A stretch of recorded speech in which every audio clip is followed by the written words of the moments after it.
उजले दांत और लाल जीभ की झलक देते हुए गुलाबी ओठों वाला लंबा मुंह, जो लोहा चबाते रहने पर भी क्षत विक्षत नहीं होता था। ऊंचाई के अनुपात से पीठ की चौड़ाई अधिक है।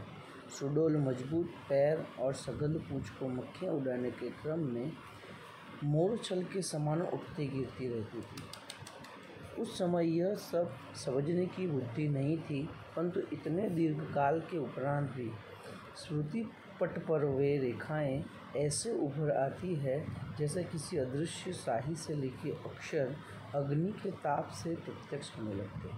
तो इस पैराग्राफ के अंदर रानी का सुडौल शरीर, उसकी आंखें, उसका मुंह, उसकी पूंछ, उसकी पूँछ आदि का यहाँ पे सुंदर वर्णन किया गया है। आगे है, हम बार बार सोचते हैं कि वह कुछ और छोटी क्यों न हुई होती तो हम रोजी और निक्की के समान उसे भी अपने कमरे में रख लेते। तो बचपन की एक आयु जो होती है उसमें कल्पनाएं अलग अलग की जाती है। तो यहाँ महादेवी वर्मा ने भी एक कल्पना की है कि अगर रानी छोटी होती, किसके जितनी, निक्की और रोजी की तरह, रोजी और निक्की, ये दो उनके और एक साथी प्राणी है, जानवर है, रोजी कुत्ती और निक्की यहाँ पे नेवला है, जो उनके साथ अक्सर कमरे में रहते थे। रानी को अपने कमरे में ले जाना संभव नहीं था, अतः अस्तबल बना हुआ बरामदा ही हमारी अराजकता का कार्यालय बना। तो उन्होंने क्या किया कि बरामदे के पास ही जो जगह थी उसको ही अस्तबल बना दिया, यानी उसके रहने की जगह रानी की बना दी। बरामदा घोड़े बांधने के लिए तो बना नहीं था, अतः उसकी दीवार में एक खुली अलमारी और कई आते ताक थे। उन्हीं में हमारा स्वेच्छया विस्थापित और शरणार्थी खिलौनों का परिवार स्थापित होने लगा। वो धीरे धीरे वहाँ पे सारी क्रियाएं प्रतिक्रियाएं वहाँ पे करते।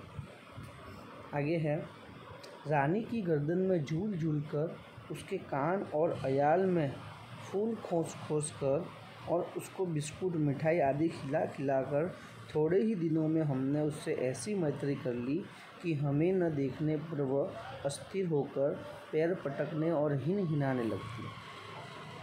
तो यहाँ बताया गया है कि जानवर भी प्रेम के भूखे होते हैं, और अगर उनको दोस्ती करनी है तो सबसे पहला जो काम है वो हमें उनको खिलाना पिलाना, अच्छी अच्छी चीज़ें उसको जो पसंद है वो खिलाओ, और धीरे धीरे उसके साथ टाइम स्पेंड करो, तो धीरे धीरे वो दोस्त बन जाता है, वो हमें पहचानने लगता है, हमारी एक आहट से वो हमको पहचान लेता है। तो यहाँ भी महादेवी वर्मा और उनके भाई जो भी थे, सारों ने रानी को बिस्कुट मिठाई आदि खिलाना शुरू किया। फिर हमारी घुड़सवारी का कार्यक्रम प्रारंभ। मेरी और बहन के लिए सामान्य छोटी पर सुंदर जीन खरीदी गई और भाई के लिए चमड़े के घेरे वाली ऐसी जीन बनवाई गई जिससे संतुलन खोने पर भी गिरने का भय नहीं था। अब दोस्ती होने के बाद अब उसके पीठ पर बैठकर सवारी करने का प्रोग्राम शुरू हुआ। यानी कि अगर दोस्ती हुई है तो ही आपको उसको पीठ पर बैठने देगी, कोई भी जानवर हो, ख़ास तौर पे घोड़ा तो ख़ास। तो इसी तरह उनके भाई के लिए अलग जीन थी बैठने के लिए, और बहन और उनके लिए छोटी बनाई गई थी। आगे का पैराग्राफ है,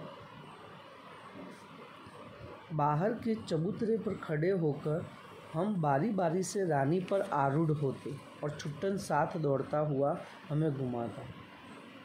सवेरे भाई बहन घूमते और स्कूल से लौटने पर तीसरा पहर या संध्या समय मेरे साथ ये कार्यक्रम दोहराया जाता। तो वो किस तरह रानी के साथ बैठते घूमते, उसका पूरा कार्यक्रम हो गया था। और जो उनका असाई रखा गया था, साई नौकर रखा गया था, छुट्टन, वो इन सारी चीज़ों को वो काम करता था। परंतु ऐसी सवारी से हमारी विद्रोही प्रकृति कैसे संतुष्ट हो सकती थी। अस्तबल में रानी की गर्दन में झूलकर तथा स्टूल के सहारे उसकी पीठ पर चढ़कर भी हमें संतोष न होता था। लेकिन ये सारी प्रक्रिया उनको कम करने लगी। उनको खुद बैठना था, स्टूल के और झूल का इस्तेमाल किए बिना। अंत में एक छुट्टी के दिन दोपहर में सबके सो जाने पर हम रानी को खोलकर बाहर ले आए और चबूतरे पर खड़े होकर उसकी नंगी पीठ पर सवारी करके बारी बारी से अपनी अधूरी शिक्षा की पूरी परीक्षा लेने लगी। तो जब उनका जो नौकर छुट्टर उनको सिखाता था तो वो टाइम भी उनको समय कम पड़ने लगा था, उनको संतुष्ट नहीं मिलती, क्योंकि बच्चे छोटे जो होते हैं आपको पता ही है कि उन्हें और टाइम, जो चीज़ में उनको मज़ा आए उसमें और टाइम चाहिए, ज़्यादा टाइम चाहिए। तो यहाँ भी इसी तरह उनको संतोष नहीं मिला था। तो वो एक दिन छुट्टी पर दोपहर को वो सब सो गए तो उन्होंने खुद ही रानी को खोलकर बाहर ले आए और चबूतरे पर खड़े होकर उसकी नंगी पीठ पर सवारी करके अपनी जो प्रैक्टिस थी उन्होंने दोहराई। जो स्वाभाविक ही था कि ताज रानी हमारी अराजक प्रवृत्तियों से प्रभावित हो जाती। वास्तव में बालकों में चेतना के विभिन्न स्तरों का बोध न होकर सामान्य चेतना का ही बोध रहता है, अतः उनके लिए पशु पक्षी वनस्पति सब एक परिवार के हो जाते हैं। और यहाँ बच्चों का भी स्वभाव बताया कि उसके लिए इंसान, जानवर, प्रकृति, वनस्पति, पेड़ पौधे, ये सारी चीज़ मायने नहीं रखती। एक बार उसको उस चीज़ से लगाव हो जाता है तो वो अपने ही परिवार का एक हिस्सा हो जाता है। यहाँ महादेव वर्मा का भी लगाव रानी के साथ कुछ ऐसा ही हो गया था। और सिर्फ महादेव वर्मा ही नहीं, उनके भाई साथ में निक्की रोजी का भी रानी के साथ लगाव था। निक्की रानी की पूंछ से झूलने लगता था। रोजी इच्छानुसार उसकी गर्दन पर उछल कर चढ़ती और नीचे कूदती थी और हम सब उसकी पीठ पर ऐसे गर्व से बैठते थे मानो मयूर सिंहासन पर आसीन। और सभी घर के जो छोटे सदस्य, उनकी बहन, भाई, वो पीठ पर बैठते और साथ में जो निक्की रोजी थे वो भी रानी के साथ खेलते थे। अगला पैराग्राफ है, रानी हम सबकी शक्ति और दुर्बलता जानती थी।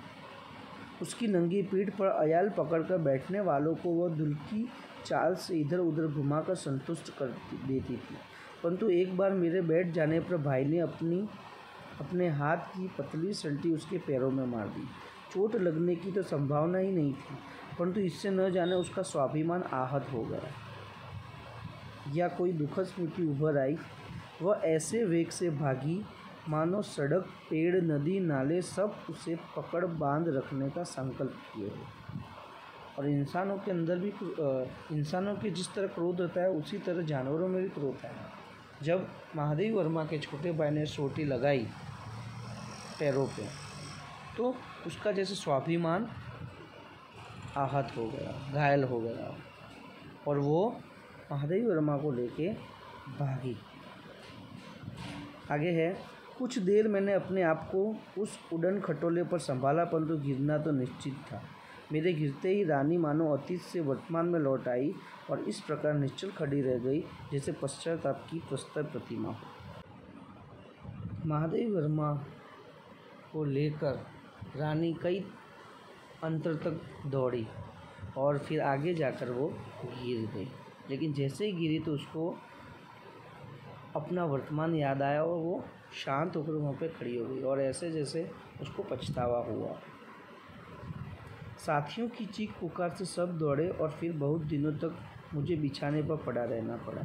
और महादेव वर्मा जब पीठ पर से गिरी थी उसके बाद उनको चोट लगी थी, इस वजह से वो कई दिनों तक घर के बिस्तर में ही पड़े रहे आराम के लिए।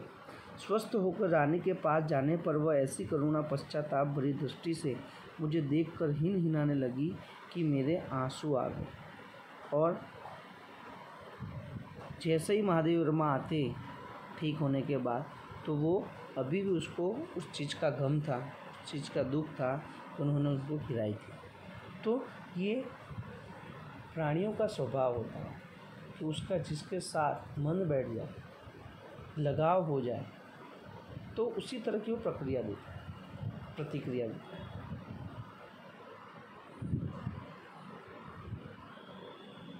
एक बार भाई के जन्मदिन पर नानी ने उसके लिए सोने के कड़े भेजे। सामान्य तह हम कोई भी नया कपड़ा या आभूषण पहनकर रानी को दिखाने अवश्य जाते थे। तो एक यहाँ पे घटना की बात बताई गई है कि भाई के दिवस पर रानी ने सोने के कड़े भेजे थे और कोई भी चीज़ जब उनके घर में नहीं आती तो सभी लोग जाकर रानी को दिखाते थे। भले वो जानवर था, लेकिन उसके साथ जो प्रेम था उस भावना को यहाँ पे प्रकट किया।